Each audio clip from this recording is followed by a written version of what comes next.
I just realized this is the third week in a row I've been wearing my Broncos hoodie. I mean, it gets washed in between, but I mean, people think it's the only piece of clothing I own. Well, that used to be the green sweater, and hey, you found the bead. I did find the bead. It's Willow's special bead. It is Willow's special magical bead. So I'll give it back to her, and she'll be super happy, and then she'll lose it. Yep. That's how it works. Ah, look at all the birds. There you go, looking out the window again. All the birds, it finally, like, spring seems to be doing something, and all the birds came back, like, this morning. Anyway, so lots of birds everywhere. Yep. I'm too late to, God, look at them go. I'm too late to get that thing down.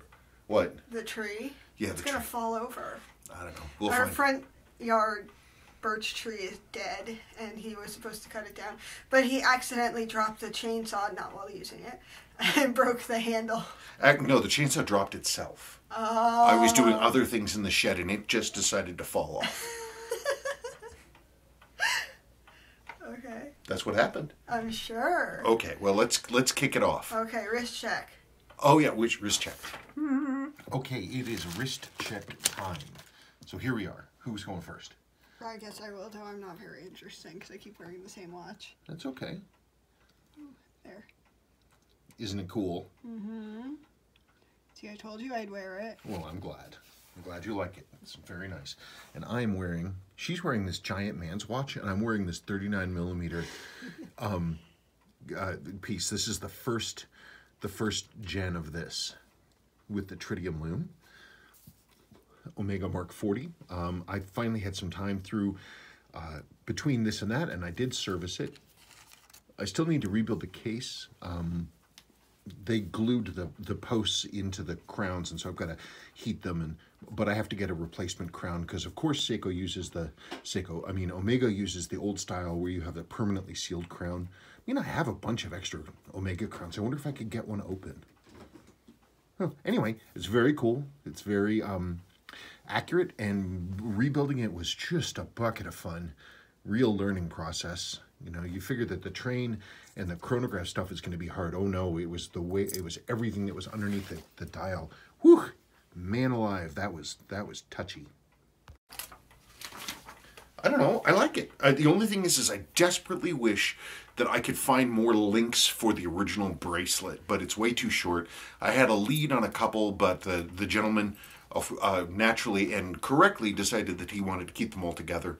There's somebody on Reddit who's trying to sell one, and he's got like 6 extra links, and he won't part with one. You only need one? Nah, like I probably need like 2 or 3. Oh. You know, if I could find them somewhere, but I can't. Oh, okay. So first somebody asked me about my braces, but he forgot to put the question on. I have them for another year. I'm supposed to go talk to an oral surgeon sometime soon, but we have to find one that takes our insurance, and then I get my jaw broken in like a year, and that'll be very exciting. It will be exciting. Okay, now I'll read off of the paper. Rosalind Perkins. LOL, stop complaining, Spencer. No. Never. He'll never stop complaining. Because no one ever listens. I listen. Yeah, but you don't care. I care sometimes. Not enough. No, one time my mother said, "You two are made for each other. You both complain." It's true. All we do is bitch. Yes. From David Wu. Okay, the volume is still a bit low. I have to turn up the volume in order to hear you guys. Thanks for the effort, though. Our microphone died. Hi. And Sebastian's here. Our microphone died. It got dropped too many times. We thought it was the cable. The actual microphone appears to be dead. So we're using the old microphone, but we have it cranked up to 10. So, and when I do this video, I will put the volume, production volume to 10. Hey, what are you doing down there? Because, look, is this a new thing? It is a new thing. It is. I'm going to use it later. Mm-hmm. She's going to make pierogies. Yes, but I'm also making Polish bagels. What is this? That's why we're doing a video early. Are they called bagel skis? I know, actually, I can't pronounce it. It's really long. But anyway, we're doing this video earlier than normal, so I can go bake. And the bagels will be my bread of the week, as I keep doing. And, I don't know when you're uploading this, though. I don't know. So we're doing it earlier. We are doing it earlier, too. I'm going to try to get it going. Okay. Because also, I bet if we do it early, that means we'll beat the rush of everybody coming home and getting online. Yeah, so we'll be able to upload it faster. Okay. From Bombora69WA. Hi Spencer, does the 6105 have a case from April 1974? It should be with that 3-slot crown. It's a real beauty even for an S. Franken. Yeah, the 3-slot crown for the 6105 8110s apparently is only April 1974. That's the word on the street. That watch, no, it's not. It's hey, you stop that, young man. What is that? Well, it's a A turning knob. It's a turning knob for the level. I can't move it. I built, this is asking about my 6105, the one I built out of parts, the Franken piece. It's a Franken.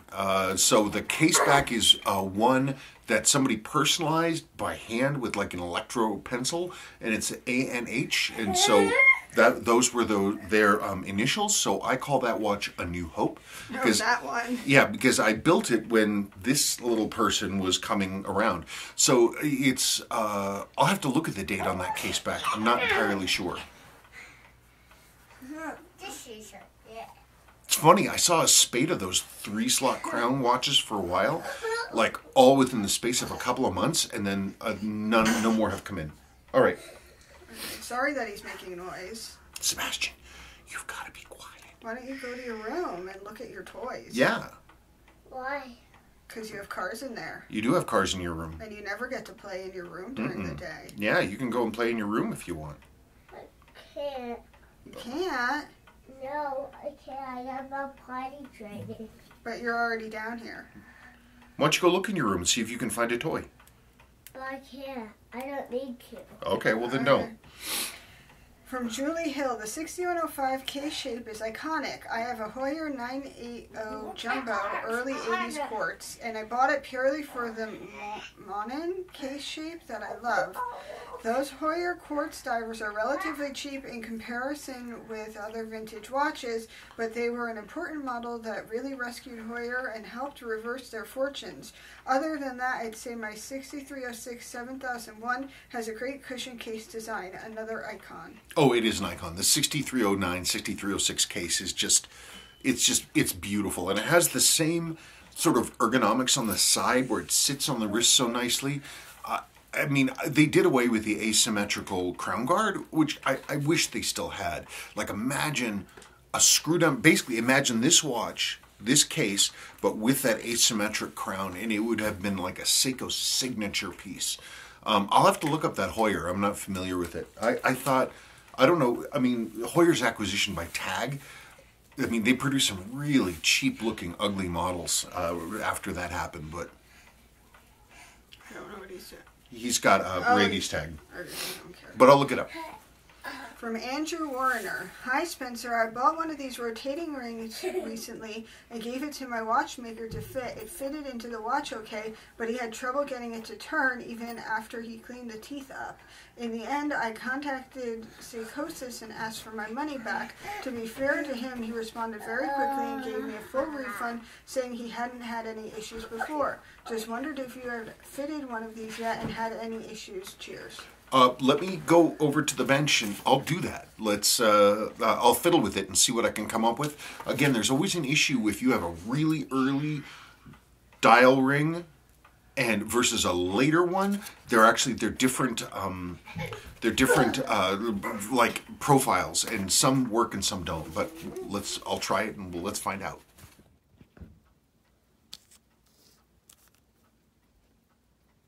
Okay, so I'm looking for a good example of what to look for. So this is a pretty early one. It's a proof. This is from, let's see.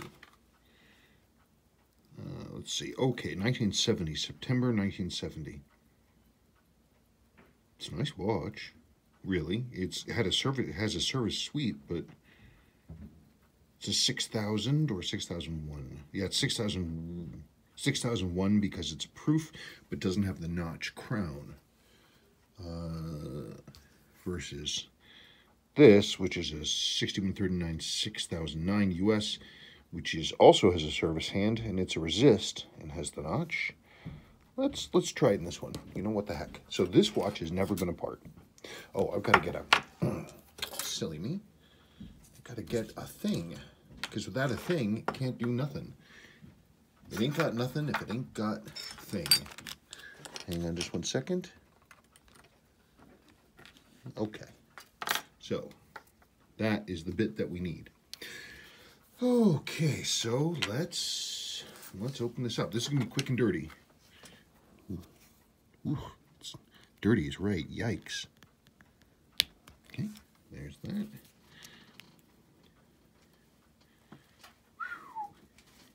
Scunge. Okay. Okay, nothing like some scunge. Where is that? Okay, plan B, because I don't have the thing I need. Try to break the seal here, because the L-shaped profile gaskets do a wonderful job of holding on, and because they're Viton, they do not oxidize, and so their grip now is as good as when it was new. And you know, I really should have reorganized my bench. Okay, found my thing. Little suction cup. You break this. You see, you break the seal like that, like I just did, and it comes right out. And you never want to pry the crystal out, because you're just going to get into trouble. You'll end up destroying something. Okay. So see, I mean, this crystal has probably been in this watch for 50 years. Look at that gasket. See, that's why you use Viton, because it's not moving. The thing with Viton is it has a shorter temperature range it works on, but it doesn't oxidize, so you don't use it on moving parts generally. Okay, so there we go. So here, there's that ring. There's the hold down ring. Come on, let's get you out of there. No fighting me, not today.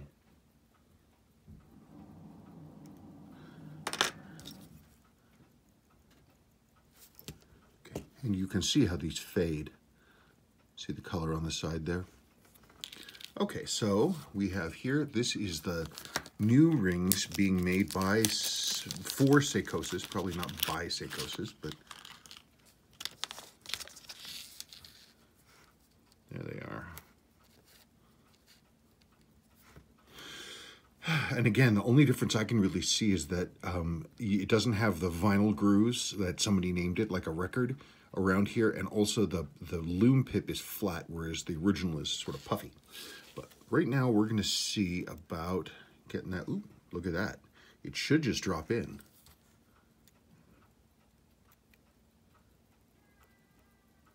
Okay.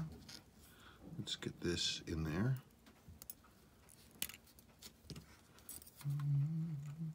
See, it should just drop down. So let's...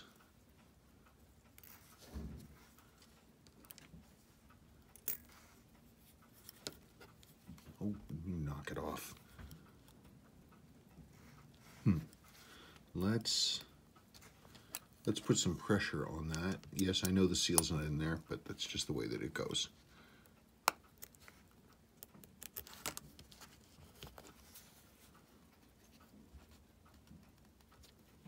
Look at that. It turns. It doesn't want to, though. I can feel it trying to turn the entire crystal.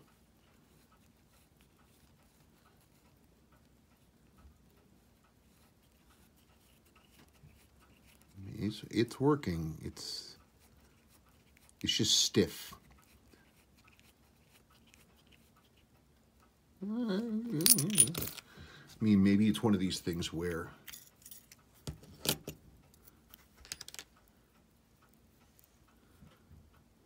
the clearances just are not 100%. I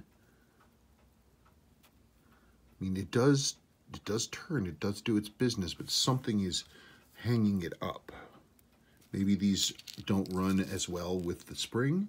The early ones never used the spring. But one of the things you should see is it should drop right down smoothly on, just like that. So let's see if maybe it doesn't need the spring. Dang, again, I'm just doing this for pressure.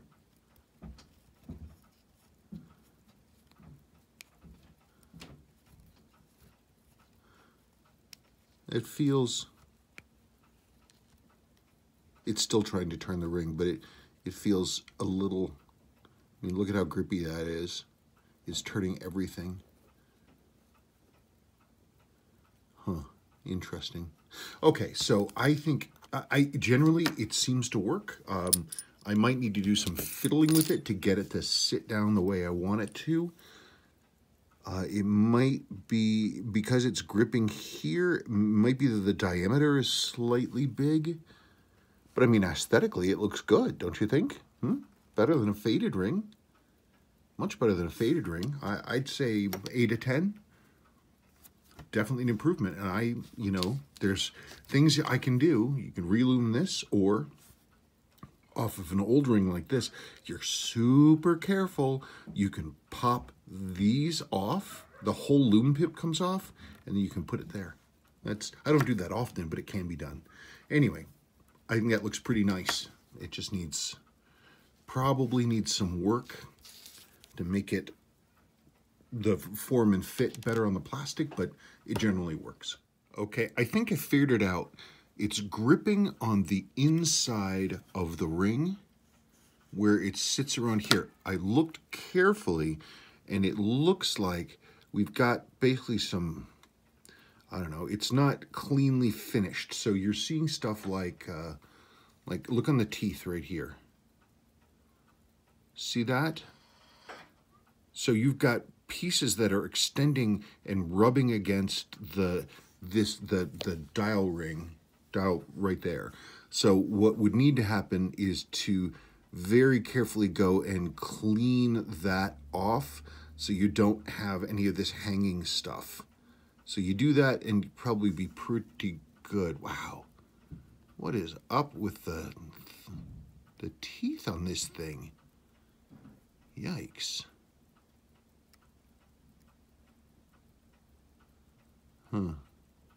Definitely something to look at. It looks like, I would say that it looks like a QC issue. We have all this stuff in here. So I guess the thing is, it's generally good, but the finishing on it is not ideal because you've got all this extra hanging Chad stuff sitting around. And that, I believe, is going to be our problem. I mean, look at that. I mean, the teeth are not clean at all. So we need to go through and clean that out. Make that right.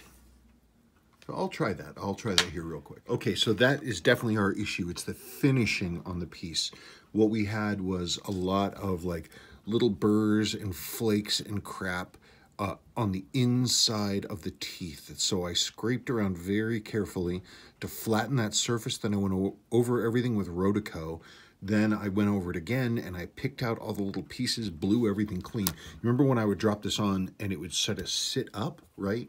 It's supposed to just drop it and you should just be able to it should just go down. Just like that. So you clean off all those burrs and other pieces of crap. You do the final manufacturing step yourself, and then it works. So now I go here. Effortless. Not a problem. It's perfect. It's exactly right. So that's what you've got to do. You've got to do that final finishing step yourself. There you go. What's our next one? From Kel Venturi, I'm a Filipino and I love you guys, haha. We love you too. We love you too. Another person, one of the regular watchers said, man, you got to come down here and hang out with us. Man, there's some beautiful tropical islands down there. I'd love to go down. We can go and have a happy place in sand and sun. It's expensive. I know. From Cowboy333, hello SNS, great videos. I have a question for next week's mail call. Spencer, what do you think of the Seiko Seahorse? Well, Seahorse is one of Seiko's like sub-brand markings, and they don't, just like Seiko 5 or Seiko Crown or some, a lot of these other ones. So there isn't one thing that's a Seahorse that I'm aware of. There is one Seahorse that I would love to get my hands on, but they're super expensive, and it is an early mid-60s Seahorse, but they have the same dial as a 62 MAS, but it's a 6600 movement. So like you can't swap the dial over, but the dial is identical, but it says Seahorse on it with a Seahorse caseback. But when people sell them, they try to get like 4 figures for them, and so I don't think I'll ever own one, but they're pretty cool. That's a cool Seahorse. But other than that, you see Seahorse backs on a whole range of different models, dress models. So I don't know. If there's one that you're curious about, let me know. Oh, I was going to staple those for you. Yeah, that's a waste of a staple. And then I'll run out and... It's a waste of a staple. It's a waste of a staple, and then I'll run out, and then I'll have to fight with the stapler to put more. We have an old stapler. It's a great stapler. But I have a hard time getting it open, and it jams easily. Yeah, it's like from the 30s. Works really well. From Blyudus A. Hello, do the movements 6119A, B could be found in both military and civilian versions. Movement A was in earlier models, and B was in later year-month models from certain serial numbers, i.e. 869000. Yeah, I mean, well, because they came out with the A's first, and they very quickly went to the B's, and almost just as quickly went to the C's. Like, you see C models. I mean, I worked on one with a 6119C original, and it was from December of 69. And so, I mean, you're talking the A's and the B's were produced together for maybe a year and a half. Very, very early. But as far as I know, there's never any difference between the civilian and the military models. The only difference you see in movements really would come between JDM and non-JDM, as the JDMs typically have a higher jewel count. But that's not true for every movement, only a few. Sebastian, be good. Be good. From Tom N. I tried slamming that like button repeatedly. Sadly, it just toggles on and off. That's sad. That is sad. Oh well, the thought They don't was stack. there. What? They don't stack. Every click, it doesn't stack. You can't spam it. Oh. Seriously though, have you looked at the new Presage SPBs, a homage to the 1964 Chrono? Really looks great, and the MSRP around $900 isn't too spendy. They'll go like hotcakes. I considered it, but I already have an outwardly similar Glycine Airman with cream dials. This is the watch I showed you when we were getting our haircuts this morning. It's a dress watch that uses the aesthetics of the 64 one-button chronograph. But so it has a rotating ring, but it's not a chronograph. It's sort of a sport diver, I guess you'd call it. So, I mean, leave it to Seiko to have to make a throwback to their first chronograph, but it's not a chronograph. But it does look nice. I will say that. From Spitic 8. The downvote thing is ridiculous. I had a spate of them on a run of my model building videos, which strangely happened after I corrected someone who ran a well-known forum and Facebook group on a paint-related matter they were giving inaccurate advice on, and didn't go down well. Coincidence? Maybe. Who knows? But I've known some adults who are less mature and more prone to tantrums than my teenage son. Everybody feels like they're 100% important when they're behind the... Why am I looking? Yeah, I know. Everybody feels like they're the king, behind their screen. That they're the main character and everybody else is an NPC. But what are you gonna do? Just can't take it seriously. From Paul Steele, that mask over your left shoulder is really giving black looks. I'm assuming he was talking about the sumo god. How is that NG coming? By the way, Not. Attitude towards correct Seiko watches shines through. Don't falter, mate. Okay, well that's fine. I mean, I have an opinion. It's only an opinion. I could be wrong. I often am. And so that's no exception. From Kaizen J, I don't know. I think I just found the perfect channel. I just want to ask if any of you here know about Seiko 7S26 Pepsi edition that was exclusively released in the Philippines around 1995 to 2000. Not sure though. This was the time my uncle bought the watch. I just want to know the exact ID or name of this watch. Thanks. what you're describing should be the SKX 401. There were two Philippines-only models, the SKX 399, which was black, stainless, and then the SKX 401, which is Pepsi. If you have a genuine one and you like have the provenance and you know that the watch was made from a real, the SKX 401 is one of the rarest. It's definitely the rarest SKX ever made. Period. So much so that I don't think I've ever seen one that was genuine. I've seen a few that were faked. But yeah, if you've got a real SKX 401, that's a rare piece. Does your uncle still have it? From Randy Novick, I think it sat in a shop window or on a sunny shelf for a while and then got thrown in a box as a non-working project. I think you should make it run. Change it forever? This is confusing to me. You make old things run like new. That is what you do. Jewel the mainspring arbor bushings or not, but make it run and sell it off to someone who will wear it. My 2 cents for what it's worth, as unpopular an opinion as it may be. Sebastian. Sebastian, stop. That's too loud. No, don't do that. You can do that in your room, but not here. Why? Take that to your room and you can do that, but not in here. Why? Because we're making a video. And you're too loud. Well, I mean, there are a lot of comments actually that I put on here all saying the same thing. What are you talking about? Talking about this watch. Oh, okay. That has this stamp and the case back protector and everything. This amazing watch. Everybody's saying, oh, restore it, get it working, get it running, get it running. Nobody said, no, don't touch it.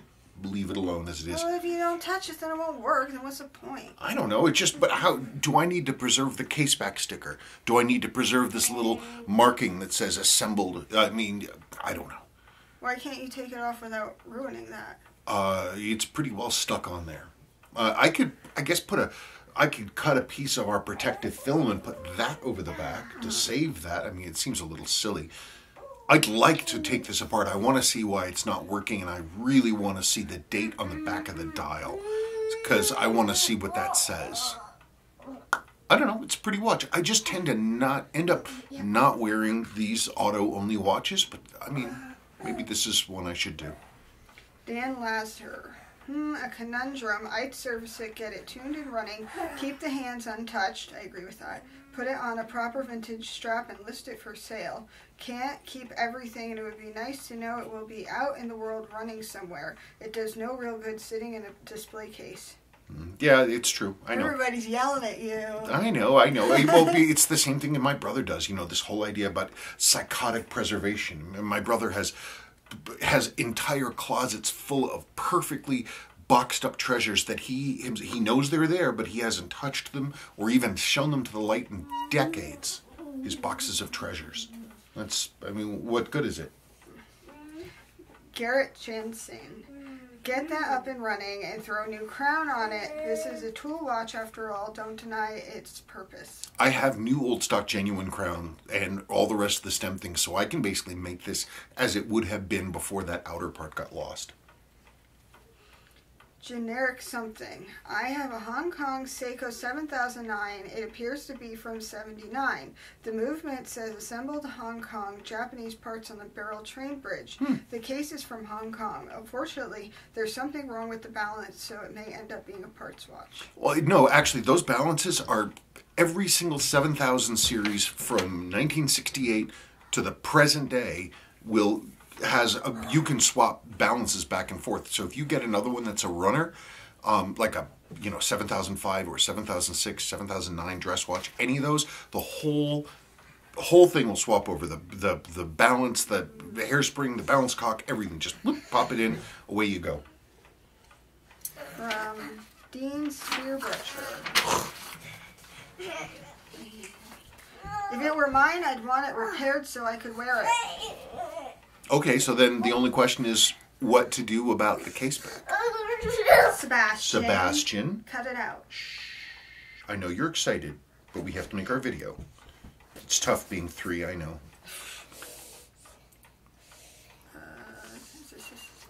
Okay.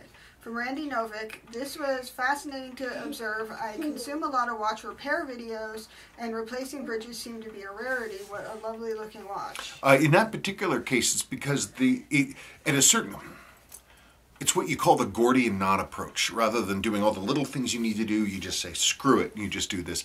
There were so many issues with that train bridge that it was easier and cheaper for everybody involved to just simply replace the bridge, because I have them. So, time is always a factor. If somebody was like, no, I want you to save my original one, I could do that. Yeah, you replace all the jewels and the bushing and stuff like that. But it's you have to trial and error and fit everything and make sure that you've got it all depth correctly and all that other stuff. And in this case, it's just easier to just do it.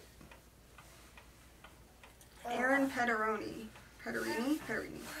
Another great video. I just got my code back from service. However, there's a noticeable rattle. I had a second watchmaker look at it, and he said the movement was fine and suggested that it was the inner rotating ring. Is that normal? It's under warranty. Should I send it back? Never mind. There is definitely an issue with the watch. It will either lose several minutes within the hour, just stop completely when the chronograph isn't running. I guess now my question is, do you know any reputable that I can send my watch to? No, I don't. I'm sorry to hear that.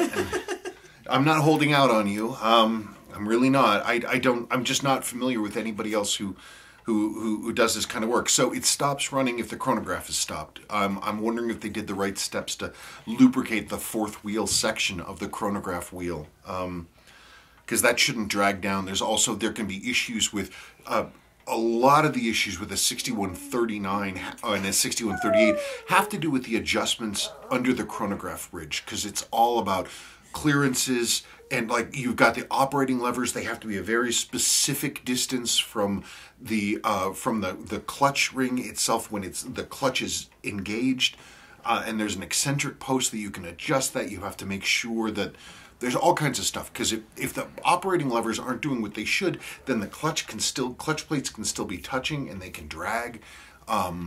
It might be an adjustment problem. The real thing to tell is if you had a time grapher, you put that watch on the time grapher, and the numbers will tell you exactly what is happening. There won't be any guessing or wondering. You will know. They're not too expensive now for the basic time graphers, like a couple $100. And for any watch enthusiast, it's not a bad purchase along with a demagnetizer. Yeah, but if you're not going to fix it, then what's the point? Because Okay. Knowledge is power. I suppose. From Peter Parker, I will echo the sentiments that I have high regard for your thoughts on Seiko horology. Well, thank you. You are a great ambassador for Seiko, not only with your wealth of knowledge, but your generosity with the knowledge. Example, this week's Warner Round editorial on the evolution of the turtle. While informative, it lacks the detail and insight you provide. I was quite content with my 4R36 reissue until I watched your video on the 6309 and 6306. As you have documented, there is quite a bit of... Sorry, it's long and I lose my spot. Quite a bit that separates the original from the reissue aesthetically and mechanically. I prefer the sharp edges of the handset and flat loom plots on the original, as well as the crisper dialed text. It was truly a tool watch, while the reissue is more ornamental. Please share your thoughts on the 6306 versus 4R36 movements. Which is superior in accuracy and build quality? Aside from parts availability, is there any difference in the ease of servicing? Would love to see Seiko build something according to your specifications, but manufacturing today is different than 50 years ago. Similarly, would love if Honda would build cars that fit and finish of circa 80s and early 90s, but not possible with outsourcing and offshore assembly. Yeah, Seiko wouldn't leave. If I showed up at the Seiko headquarters, they wouldn't even, they'd eject me before I even got through the door. These are just, they're perfect tool watches. The new versions of them are kind of dolled up and gussied up and prettified, and they're more fashion watches. I don't mean that in any kind of denigration way, but the aesthetics are a little more blingy.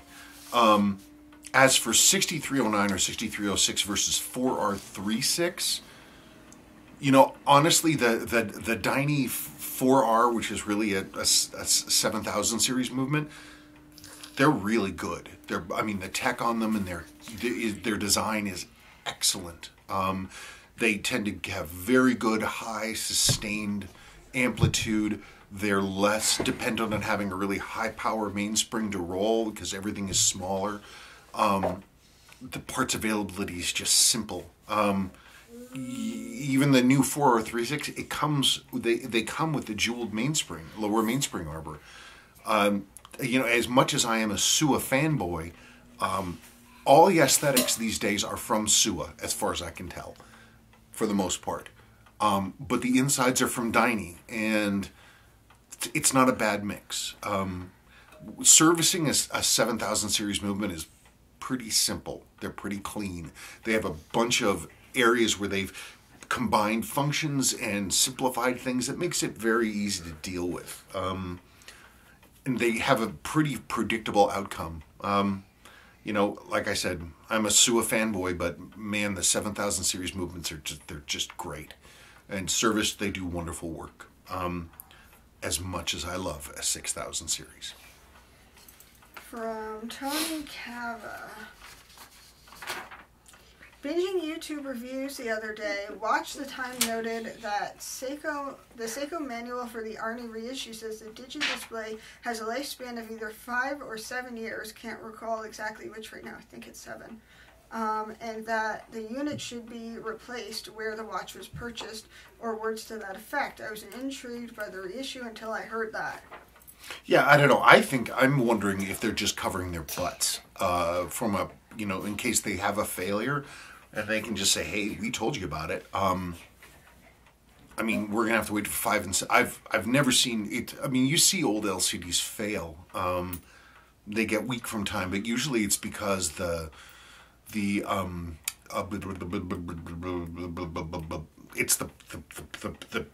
polarization filter fails. I don't know. We'll have to see. I mean, I'd be surprised. I mean, you see LCD watches from decades ago, and they still work just fine. So I don't know. I think it's just legalese, and they're covering their bases.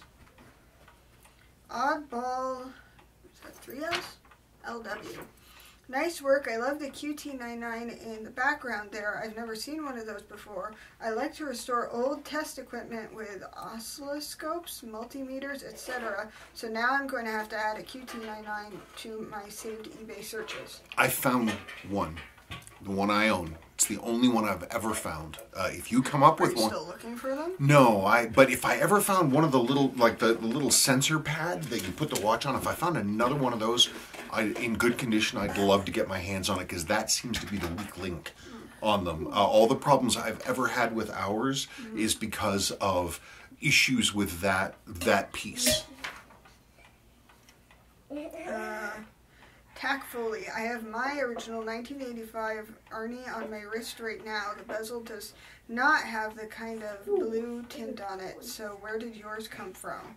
My serial is H5585,000, and the long serial number starts 4DO. So that's December 84. The theory on the blue cast of the inserts, and we see this with 6105s and 6309s and the H558s every now and then. The theory that people have is that those inserts were anodized, were produced by Dynie to help out. I mean, people even talk about it with the 62 MAS watches, but as far as I know, it's only a theory. I don't know that it's actually true. But whenever I see one that has that blue shade to it, I always think, oh, it's a Dynie insert. But I don't know that that's true. It's just one of those things. Hot dog 123. I wish I had a hot dog. You can have one. They're in the fridge. How do you buy from other countries? I would like to know. Thanks. I buy almost everything on eBay, and eBay has guarantees, and you just buy things. Or if you're buying off of a watch site or off a sales forum, talk to the seller, and if they have good feedback, buy away. From Javier Firsta. Sorry, I can't pronounce things right. What's the lift angle for the 4006 Bellmatic movement? 54.8. Do you just know that, or did you look it up? No, I know that, and I confirmed it by looking it up. Oh. If you Google Seiko lift angle, there's a website based in Switzerland is one of the first hits, And it has lift angles for a ton of different models, like Swiss models, German models, Japanese models, and it has a pretty comprehensive range of Seiko models as well. I don't try to live my life memorizing everything, so, man, Google is your friend. Really? From Carlos Chavez. Hello again, Spencer and Sabrina. A question for Friday. Watching your Friday videos have become so routine for me and I enjoy them a lot, so thank you. Anyways, I have 2 questions. So, as I mentioned last week regarding to purchase a 7549 7010, after endless thinking and going back and forth, I decided to make the purchase. As far as I know, there are 2 dial variants, an SQ1 and a professional. I purchased the one with professional on it. Is there a significance that you know between the 2? Is there a rarer one, or simply what's the difference between the SQ and professional one? SQ is the world, professional, that's the JDM. So you should have a kanji English day wheel. Because yours would have been produced for Japan. It's the only changes are aesthetic. The entire rest of the watch is exactly the same. But when you see SQ, and this is true for all like the 7548s and 7546s or any of that kind of stuff, that SQ thing, that's for not Japan. Yours is Japan. And people will say yours is not only rare, but better. It's the same. It's an aesthetic choice.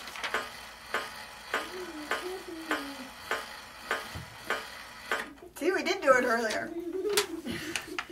And number 2, what is the rarest watch you have set your eyes on, whether working on it or simply seeing it in person? I'm talking about the unicorn watch that you know you're likely never to see again. Anyways, thanks. Gosh, that's a heck of a question. That's a heck of a question. You read them beforehand. No, I know, but I mean, I've seen some rare watches. Probably, I serviced for Eric Strickland. I serviced his 6139. There's one it's like a sunrise dial. The watch model itself, the number is not rare, but it has a JDM dial variant, a speed tamer dial variant, but the dial is like this peacock teal color. And the subdial is like oranges, and they're quite rare. And I serviced that for him. It's the only one I've ever seen personally. I've never seen another one. I'm sure there are other watches that I have worked on that are also extraordinarily rare. My old 7549 7019 grandfather Tuna, which is now down with Alexander Gutierrez, those are insanely rare. Something like less than 3% of all grandfather tunas were the 9 version, the North American version. I owned one in basically perfect condition, and I restored it for Alex, and he's got it down there now. That's pretty rare. I don't know, man. There's some... I'll think of it, and if something comes up, if I can think of it, I'll put an addendum on this video to talk about rare watches. Last one from DGZ. Hey Spencer, just wondering what are your thoughts on the Zenith? Is it Zenith? Is it Zenith? Zenith is a TV. Yeah, it goes, and you go click, and it goes boop, boom, and then the dial goes clunk. That's what they do. The mom and dad had one of those old Zeniths, and it was an early color one, and the remote looked like this plastic Jetsons car, and these 3 metal rods coming out, and you push a button, and like a little hammer would hit the thing, it would make a note, boo, and the different notes would tell the TV what to do, and it had a little motor, and it would change the channel for you. Okay. And seriously, you'd go click, boom, and you'd see the thing go cranking over, clunk. That's what I used to watch Bugs Bunny on. Okay, Grandpa. Everybody knows about this Zenith early system. Well, everybody had one. I'm going to call the watches Zenith. Yeah, I don't know how that's pronounced. I don't know. El Primero, specifically the Rainbow collection from the 90s. I'm looking to add a 2-tone with a caliber 400. All the best to you, Sabrina, and the kids. Well, I actually have it up on the computer over there. I'm going to insert a picture, but if you want to go look, just huff over there real quick.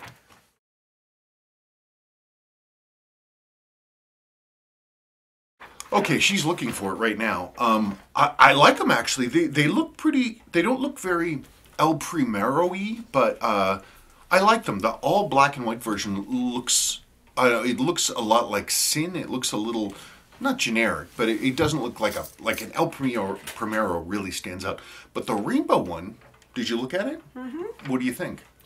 I think Sebastian's playing with something at Sadie's, and she's going to be really mad.